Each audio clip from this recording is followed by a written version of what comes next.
people don't understand. I was the last choice for every one of these movies that you see me in, for the most part. How are we going to get rid of racism on Stop talking about it. These are 15 black actors who are now past 80, and their lives prove fame never comes easy. Sure, we all know them as legends, but behind the spotlight were prison sentences, scandals, and battles with racism that nearly broke them. Let's start with none other than Morgan Freeman's story that isn't the straight noble climb people imagine. Black History Month you find Ridiculous. why? You're going to relegate my history to a month? Long before he became the calm, commanding voice of Hollywood, he was stuck in a job he hated. From 1971 to 1976, he played goofy characters like Easy Reader on The Electric Company, an educational show for kids. And of course you wouldn't, right? Of course you wouldn't. There would be no need for it. By the way, the black and Jewish connection as it relates to civil rights are deeply connected. He later admitted he despised every second of it, saying he was fried after 4 years and hated himself for not having the courage to walk away. At 34, he desperately needed the paycheck, but inside, he was miserable. Ironically, the very role that almost broke him gave him the stability that led to his breakout in Street Smart. Okay, which month is Jewish History Month? There isn't one. Oh. His earlier life shows just how restless he was. In 1955, at only 18, he turned down a drama scholarship to chase his dream of flying with the Air Force. He signed up, worked on radar stations, and finally got into the cockpit of a jet. He suddenly realized the job wasn't about the excitement of flying. It was about dealing death from the skies. That harsh truth crushed his dream, and by 1959, he left the military as an airman first class. Acting, not flying, became his real calling. Then came the accident that nearly cost him everything. On August 3, 2008, driving a friend's 1997 Nissan Maxima in Mississippi, Freeman blacked out from atrial fibrillation. The car rolled several times.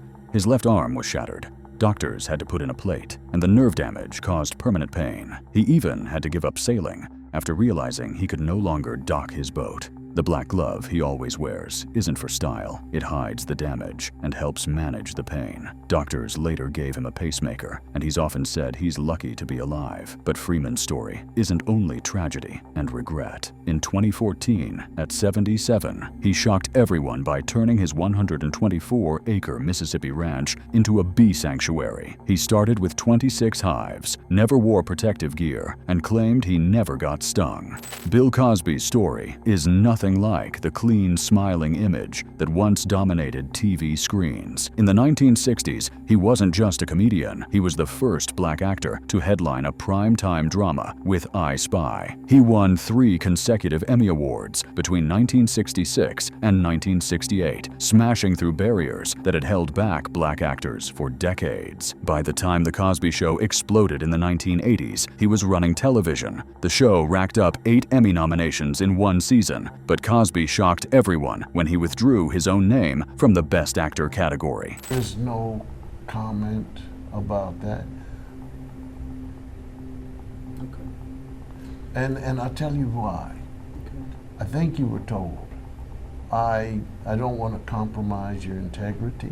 It wasn't humility, it was strategy. He didn't want to split votes and cost his show the Best Comedy Prize. It worked, and his maneuver became legendary. At the height of his career, he had 8 Grammys, 3 Primetime Emmys, the Presidential Medal of Freedom, and honorary degrees stacked on top of each other. Fast forward to 2018, and that towering legacy collapsed overnight. He was expelled from the Academy of Motion Picture Arts and Sciences the same week as Harvey Weinstein and Roman Polanski, stripped of the Kennedy Center honors, and lost at least 5 honorary degrees in rapid succession. But I'm asking your integrity that since I didn't want to say anything, but I did answer you in terms of I don't want to say anything of what value will it have. Behind the fame, the legal chaos was already brewing. In 2006, he paid Andrea Constand a $3.38 million settlement to end her civil lawsuit. But instead of disappearing, that deal became the key evidence that resurrected the criminal case years later. When Cosby was sent to prison, the drama didn't stop. He was also trying to quietly settle 7 defamation suits from women who claimed he smeared their reputations by calling them liars. Today, Cosby's absence from public life is about more than scandal. He is now 88 years old and completely blind, a result of keratoconus that started years before his conviction. In court, he often had to be guided to stand before the judge, and now he spends most of his days at home, occasionally releasing statements through spokespeople.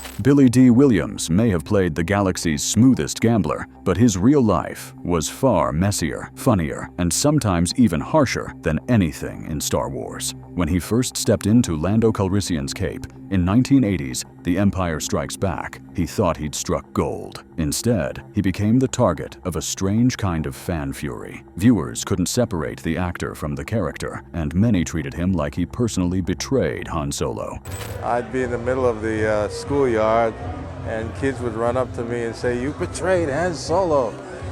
And I found myself having to justify this character's. People confronted him in public. Kids at his daughter's school teased her until she cried, and one woman even scolded him in a grocery store about loyalty. Williams eventually snapped back with lines like, "Did anybody die? It's a movie!" But the damage was done. It took years, and Lando's redemption in Return of the Jedi for fans to forgive him. Even then, he said regaining their respect was a long, exhausting process. Because I don't really like to talk about myself, and I like to keep to myself. Well, maybe that's why I become someone else, because I'm really insecure. Decades later, Williams was back in the headlines for a completely different reason. In 2019, at 82, he casually told an interviewer that he saw himself as both masculine and feminine. Overnight, the internet crowned him Hollywood's first gender-fluid Star Wars legend. But Williams wasn't making any identity statement. He was talking about Jungian psychology, the balance of anima and animus inside everyone. Then there's his shrewdness when it comes to contracts. Williams has never been shy about saying, "Pay me a lot of money and I'll sell my soul." During the original trilogy, his team secured perks and merchandising royalties rarely given to actors of color at the time. He built Lando's style himself, right down to the capes, refusing to play just another stereotype. Even in Batman, where he played Harvey Dent in 1989, he cleverly inserted a clause in his contract to be considered for Two-Face in sequels. Garrett Morris's story is the kind that makes you sit back and wonder how one man could survive so much and still make people laugh. You know, now they add Earl to it, but one of the names I'm called all the time is Stan, and that's because of that show. You know, and I'm thankful for Martin hooking it up. Long before he became known as the first black cast member on Saturday Night Live, his life was marked by struggles that were anything but funny. In 1994, at 57, he was shot during a robbery in South Central Los Angeles. He had been getting his car detailed when attackers confronted him. Morris told them he had no money, but one bullet ripped through his arm and another tore into his abdomen, leaving him bleeding internally. Doctors rushed him into emergency surgery, and for months, he recovered with a colostomy bag and a shunt for medication. With his trademark dark humor, he later joked, "I thought, oh, so that's not going to be it, huh?" Even stranger, while he was stuck in a hospital bed, his character on Martin was written as if he was hiding from the law, blurring the line between TV and reality. And in a rare twist of justice, when his shooter was locked up, other inmates, who happened to be fans, turned on him. By the time I'm in my 20s, I'm actually angry that I'm a Christian. But his brushes with danger and discrimination started much earlier. Morris grew up in the segregated South, raised by his grandparents because his mother was only 16. Racism wasn't just an obstacle, it was constant. He was even arrested multiple times for the simple act of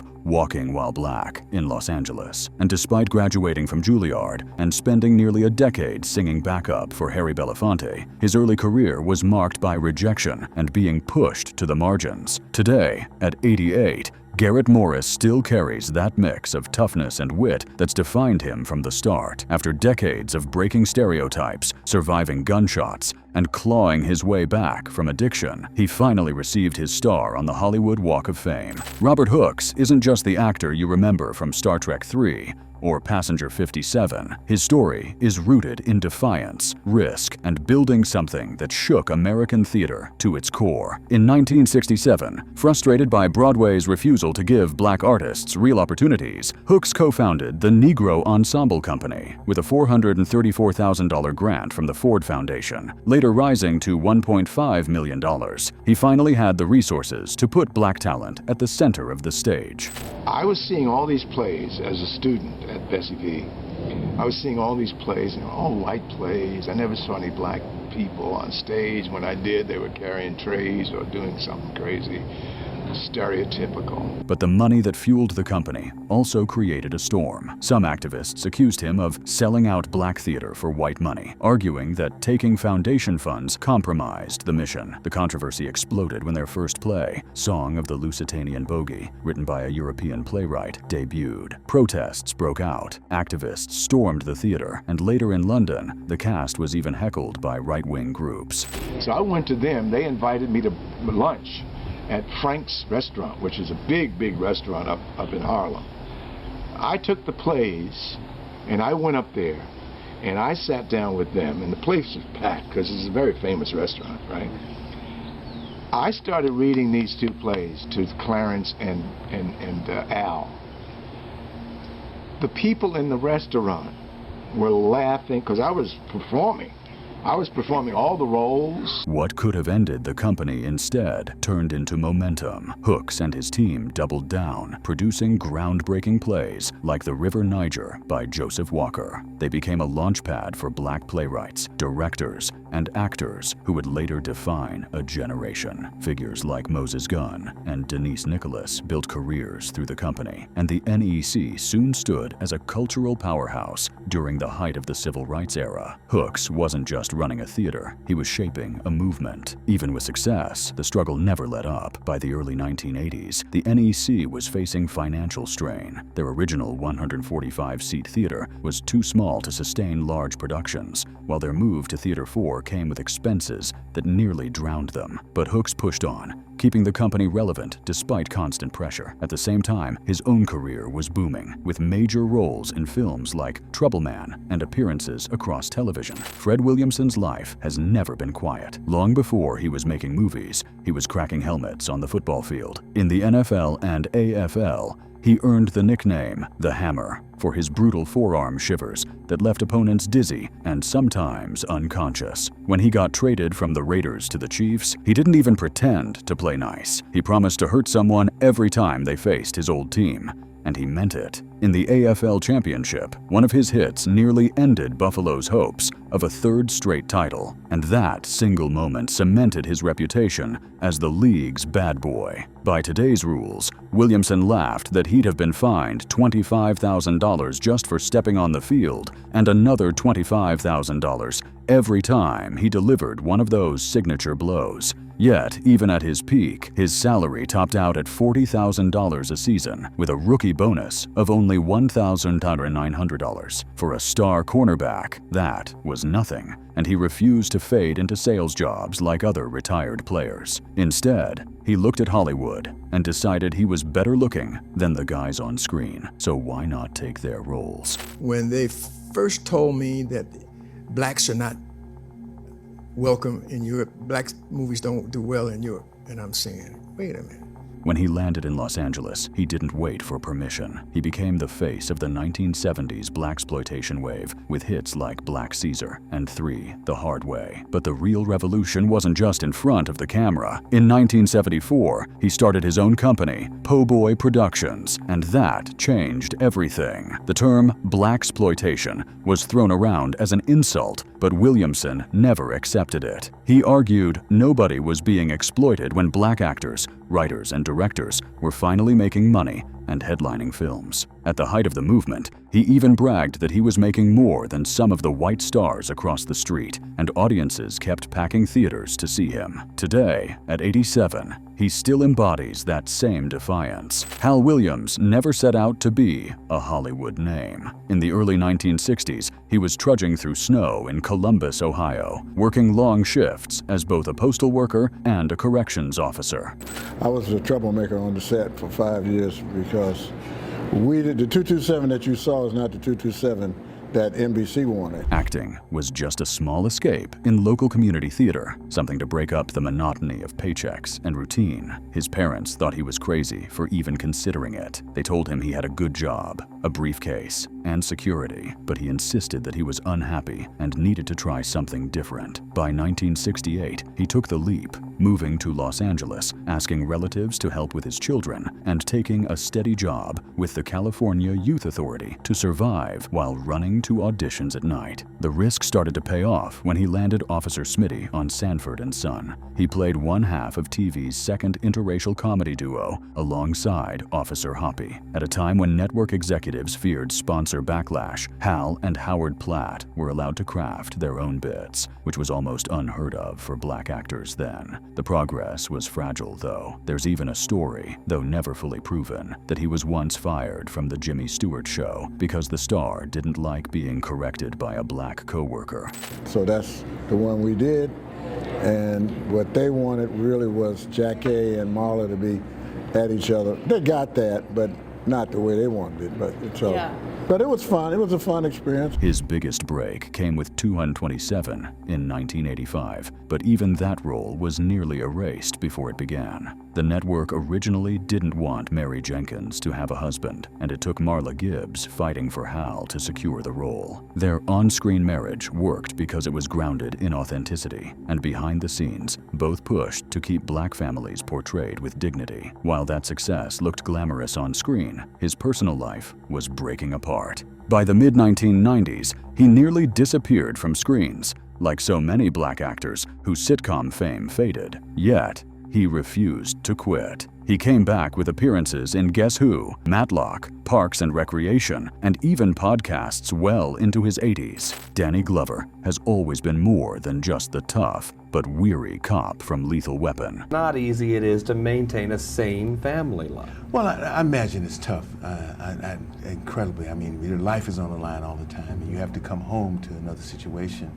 His life away from the screen looks less like Hollywood glamour and more like the blueprint of a fighter who never knew how to back down. In 2010, at the age of 63, he was arrested at a labor union protest in Maryland after standing with workers demanding better pay. He was cuffed with 11 others, fined, and released, but the headlines reminded everyone that he wasn't just playing heroes on camera, he was living it in real time. This wasn't new for him. Back in college at San Francisco State University, Glover joined America's longest student-led strike, a 5-month walkout that forced the creation of the nation's first Black Studies department. That victory became a model for universities across the country. Part of coping with that, both extremes, is to bring as much dedication and breath to both of those things, both the job, one, and then the experience with your family is another. His activism might seem fearless, but his personal battles were even more intense. At just 15, he suffered his first epileptic seizure, and for years he feared the next one might strike at any moment. He once admitted that before going on stage, he would hide in a theater basement, whispering, "I will not have this seizure," over and over, until he calmed himself enough to perform. Against the odds, by age 35, he had broken free from epilepsy altogether. Later, as a survivor of prostate cancer, he used his platform to raise awareness about the health challenges that black men in America are too often forced to face in silence. Glover's politics have always been bold and unfiltered. He has campaigned for Haitian relief, spoken against apartheid, and protested sweatshop labor. At the 2010 Oscars, while others were showing off designer suits, he urged actors to boycott Hugo Boss over factory closures. Hollywood might have found it uncomfortable, but he didn't care. Instead of chasing endless sequels, he often chose independent projects, even co-founding Louverture Films to spotlight marginalized voices around the globe. Ernie Hudson's path through Hollywood has always been tougher than it looked on screen. I don't know what you think it means, but... like the biggest role of your life, you know? No, none of that. They were doing Ghostbusters, and the movie was being made by a lot of people who were really successful. Bill Murray, Dan Aykroyd, Harold Ramis. You know, they had already made a number of movies. And I was the guy who was brought in. And so finding my place in the middle of that, and they were all welcoming, you know, and inclusive. the studio wasn't. Most people know him as Winston Zeddemore, the down-to-earth Ghostbuster who balanced out the chaos of Murray and Aykroyd. What almost no one realizes is that Winston was never supposed to be the small role Hudson ended up with. The part had first been written for Eddie Murphy, and it was much bigger, filled with major dialogue and central to the story. When Murphy backed out, the script was slashed, and by the time cameras rolled, Hudson's entire first act had been cut away. Suddenly, he was the last Ghostbuster to appear and the least developed on screen. And the studio continued not to be. So it made it very, very difficult because I was a part of, but then very selectively, I was sort of pushed aside. That wasn't the only blow. While his 3 co-stars negotiated strong pay and creative input, Hudson was left with a much smaller salary and almost no say in how Winston was written. Even worse, when the movie became a cultural phenomenon, his image was often left off posters, action figures, and video games. Kids could buy the Ghostbusters team in toy stores, but Winston was sometimes missing altogether. Hudson has spoken about it many times, pointing out that if Eddie Murphy had played the role, he would have been paid far more and given far more respect. It took a long time for the studio, and even now, we're negotiating a new movie that's gearing up to start shooting in March, and I'm like, guys, there's a place that I'm not an add-on. Still, Hudson refused to fade. He kept working constantly, building a career on roles that showed his range. He went from supernatural cult hits like The Crow to the brutal HBO prison series Oz, proving he wasn't defined by one character. His personal discipline kept him sharp. Weightlifting, martial arts, and a strict work ethic meant that even in his late 70s, headlines were calling him ageless when photos of his lean, muscular frame appeared online. At 78, he looked closer to 50, a living example of resilience. Hudson's philosophy is simple. He never expected Hollywood to make it easy. So, he just kept showing up. That persistence, more than any single paycheck or poster, became his legacy. For younger black actors trying to navigate the same obstacles, Ernie Hudson isn't just a Ghostbuster. He's proof that surviving the system can be its own kind of victory. Ben Vereen's story is filled with as much heartbreak as it is brilliance. To the world, he's the dazzling performer who lit up Broadway in Pippin and gave an unforgettable performance as Chicken George in Roots. The alternative doesn't work. I wake up in the morning, I give praise and I give thanks for another opportunity to do whatever I have to do to hopefully do it better and do better than I did yesterday. But away from the stage, his life has been marked by tragedies so heavy they sound almost unreal. In December 1987, his daughter Nadja, only 16 years old, was killed in a horrific car accident in Newark, New Jersey. I think that a mother knows. A mother knows. A tractor trailer toppled onto the family van, crushing it. Rescue workers struggled for hours to remove her body, while Vereen's ex-wife, though physically unharmed, was left devastated. The truck driver was convicted of death by auto, but in the end, he received only probation and a small fine, something that left the family shattered. More than 3 decades later, in 2020, Vereen faced another devastating blow when his son, Ben Vereen Jr., went missing and was later confirmed dead, though details were scarce and kept mostly private. As if that wasn't enough, Vereen himself nearly lost his own life in 1992 in what can only be described as a nightmare sequence of events. First, he crashed his Corvette into a tree, hitting his head so hard he had to be hospitalized. Later that same night, as he walked along the highway, he was struck by a utility vehicle and thrown into the air, suffering such severe injuries that early reports even claimed he had a stroke at the scene. Then you are usually on top of it, and sometimes it hits you in the back.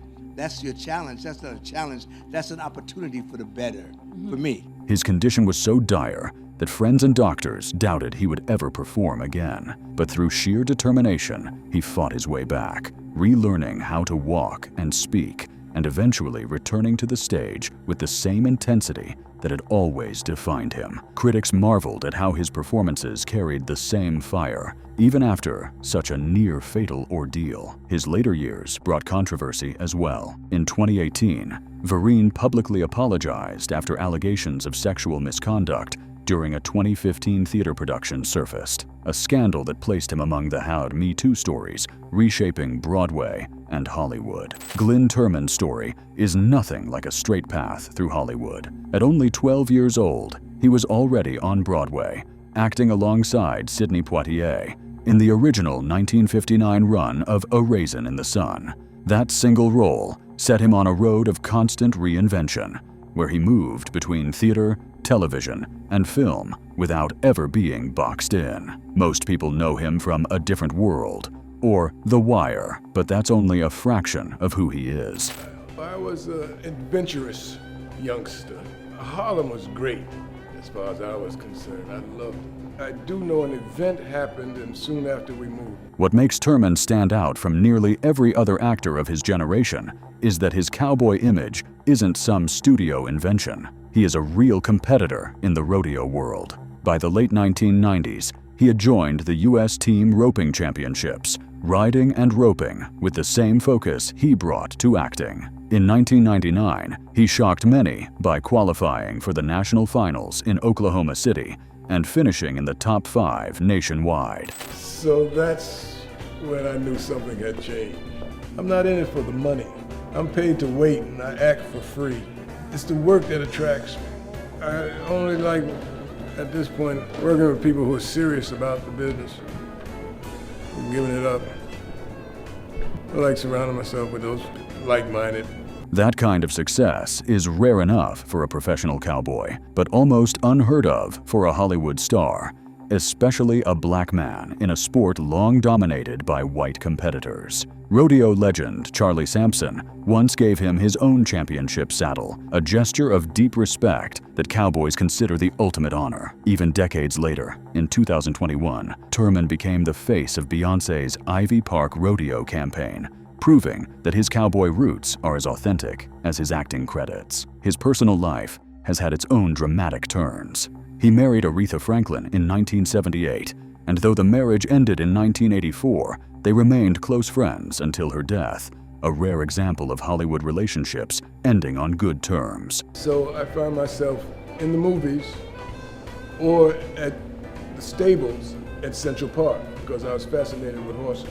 To get a chance to ride a horse. That's what I would do when I should have been at math class. Even in his later years, Turman never slowed down. He won an Emmy in 2008 for In Treatment, and his performance in Ma Rainey's Black Bottom in 2020 showed he could still command the screen with the same intensity he had as a teenager on Broadway. Demond Wilson's story feels like two different lives stitched together. Long before millions knew him as Lamont on Sanford and Son, he was a young soldier fighting in Vietnam. I dropped out of school, college, my sophomore year to go to D.C. to do a play. From 1966 to 1968, he served with the 4th Infantry Division, was wounded in combat, and came home carrying both scars and memories that never left him. Instead of peace, he found himself slipping deeper into heroin addiction, something that haunted him before and after the war. You name your biggest white actors, you name your biggest female Latino actresses, they all have to do it.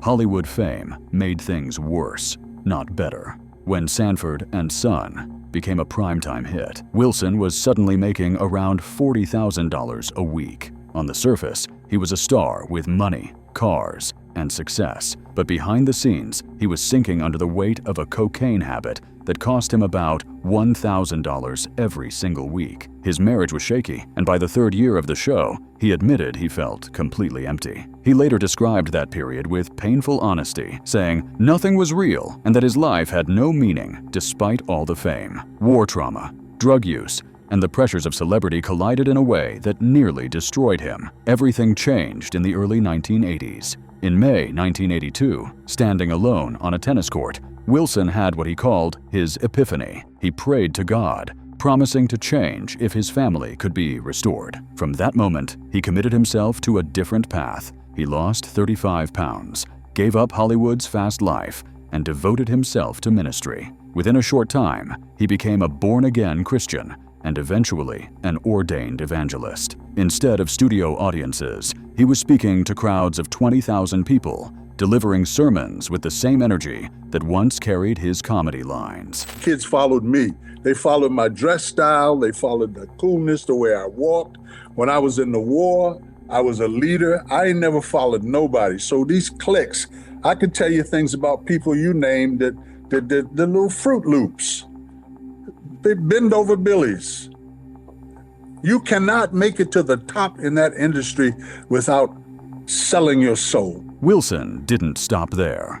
In 1995, he founded the Restoration House, an organization aimed at helping former inmates rebuild their lives. He also wrote several Christian books, using his story of survival and faith to inspire others who felt broken. Samuel L. Jackson's success looks effortless when you watch him dominate the screen, but his path to superstardom was anything but smooth.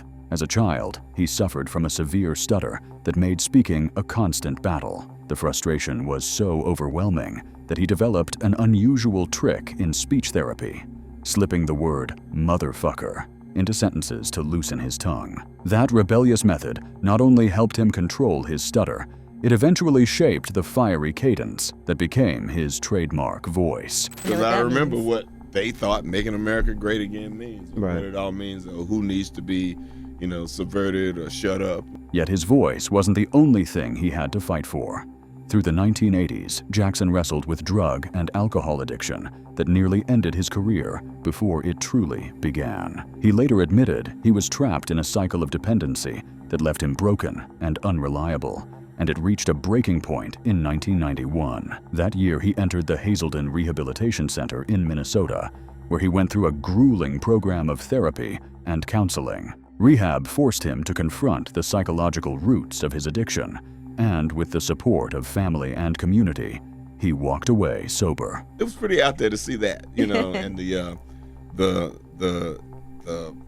the change of the, culture. What makes his story even more remarkable is how he rebuilt from there. Within just a few years of leaving rehab, Jackson delivered his breakout role in Pulp Fiction, and from then on, he became unstoppable. He has since played everything from hardened criminals to Jedi Masters, and of course, Nick Fury, the backbone of the Marvel Universe.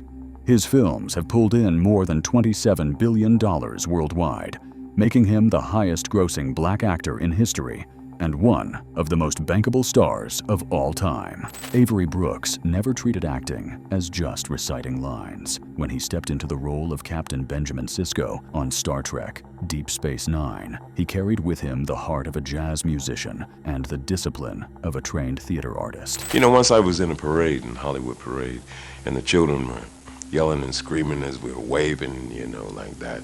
And I could hear the people saying, well, who is he? Because I'm waving and smiling, and they said, oh, I know, that's the one. You look so different without that thing on your face, you're blind. Instead of sticking strictly to the script, Brooks often shifted the rhythm of his dialogue, stretching a pause here or cutting a phrase short there, the way a saxophonist might bend a note in the middle of a solo. Cast members described moments where he would suddenly change the tone or pacing mid-scene, and the effect was magnetic. Part of the reason that I decided to do this role was the pilot. I thought it was an extraordinary script where, you were looking at a man who was trying to find peace. His path to that chair was itself groundbreaking. Brooks became the first African-American to earn an MFA in acting and directing from Rutgers University, an achievement that signaled not only talent, but also a commitment to expanding what performance could mean. He later poured that same energy into teaching, serving as artist in residence at several universities, where he influenced new generations of actors and musicians. Outside the classroom and beyond the soundstage, Brooks lived his life as a complete artist. He was an accomplished jazz pianist and vocalist, often blending music into his stage work and even directing productions centered on jazz themes. For him, performance was never confined to one medium. Acting, teaching, and music were all expressions of the same creative pulse. What made his run as Cisco historic wasn't only that he was the first black actor to lead a Star Trek series, but also the way he wove African-American culture, spirituality, and identity into the show. Clifton Powell may not always be the headline star, but his face and voice are instantly familiar to anyone who has watched black cinema over the last 3 decades. With more than 100 film and television roles under his belt, he has built a career on consistency and impact. Yet, the road was never easy. I'm a character actor. Yeah. And if anybody wants to know, I wanted to be a football player. I was the worst actor in my program. Powell has openly shared how early in his career, casting directors would tell him he was too dark for certain parts. Those words cut deep, a reminder of how colorism still shapes opportunities in Hollywood. But instead of giving up, he turned the rejection into fuel, carving out a reputation as the actor who could step into any supporting role and make it unforgettable. Once I fell in love with the arts, I just worked my ass off. Yeah. And, you know, I morph in and out of characters. And what else people don't understand, I was the last choice for every one of these movies that you see me in, for the most part.